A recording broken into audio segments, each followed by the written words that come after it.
We find David and his companions in a geographical sense far from Israel, but in truth, David is getting closer to the crown and to becoming the centre of Israel. David serves the Philistines and has done so loyally and with his typical military prowess. Achish, the king of Gath, is pleased with him and made him part of his bodyguard, indicating he is an elite fighter.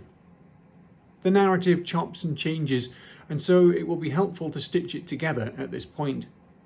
In chapter 27, we see that David has joined the Philistines. Then the first 2 verses of chapter 28 are the start of the events which will happen in chapters 29 and 31. These continue on into 2 Samuel. This is the battle of the Philistines against Israel, in which Saul and Jonathan are killed. The first 2 verses of chapter 28 introduce this battle by focusing on David and Achish, but the narrator switches over to Saul and his preparations for this same battle. As we saw, the Lord no longer responds to Saul, and he consults the shade of Samuel via the witch of Endor, who gives him the awful tidings that, only in a matter of hours, he and his sons will also be in the shadowy underworld known as Sheol. Samuel gave the reason that it was Saul's failure to destroy the Amalekites which caused the Lord to oppose him. The narrator switches back to David in chapter 29, who is preparing to fight for the Philistines.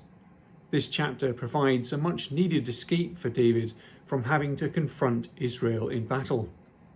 One wonders what was going through David's mind, and, like an undercover cop in a film, whether he would go through with the crime or at the last minute blow his cover.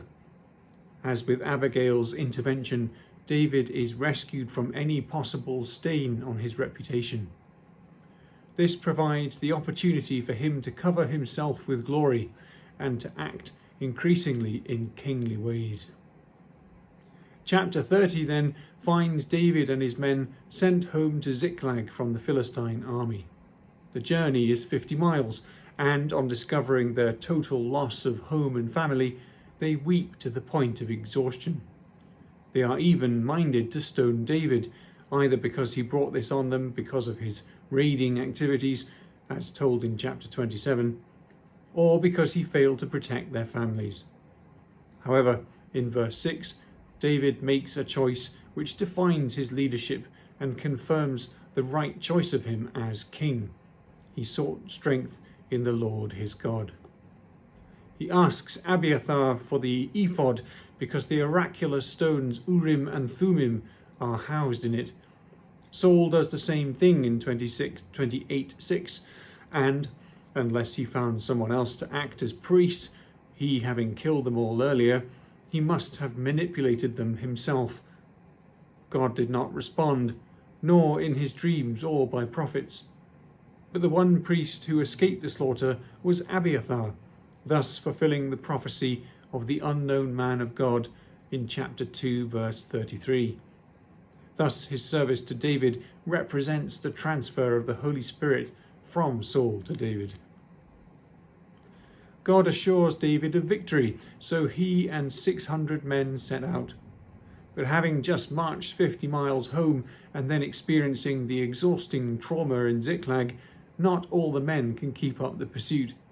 200 are left to guard the baggage.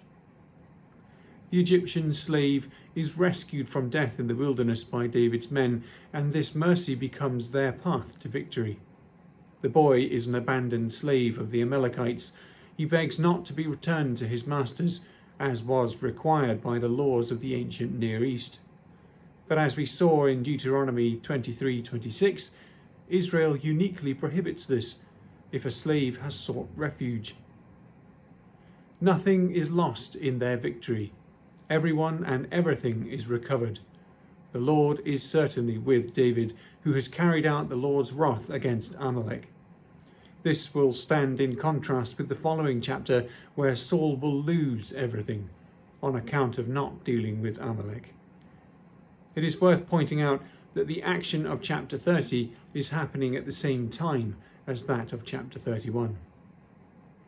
This victory presents two more kingly deeds of David. First, with his characteristic brilliance of leadership, he ensures that those who are left behind get a share of the spoil. Verse 25 notes this decision became a fixed rule for Israel. As kings make laws, this gestures towards his royal rule. Finally, concluding this chapter, David engages in politics by sending the spoil to various elders and friends in Judah. Last mentioned is the city of Hebron, which will be David's first capital. As well as being politically savvy by spreading the spoil amongst those he hopes will soon support him, the ability to dispense wealth here and there is also seen as very kingly. A crucial turning point in David's story is about to come.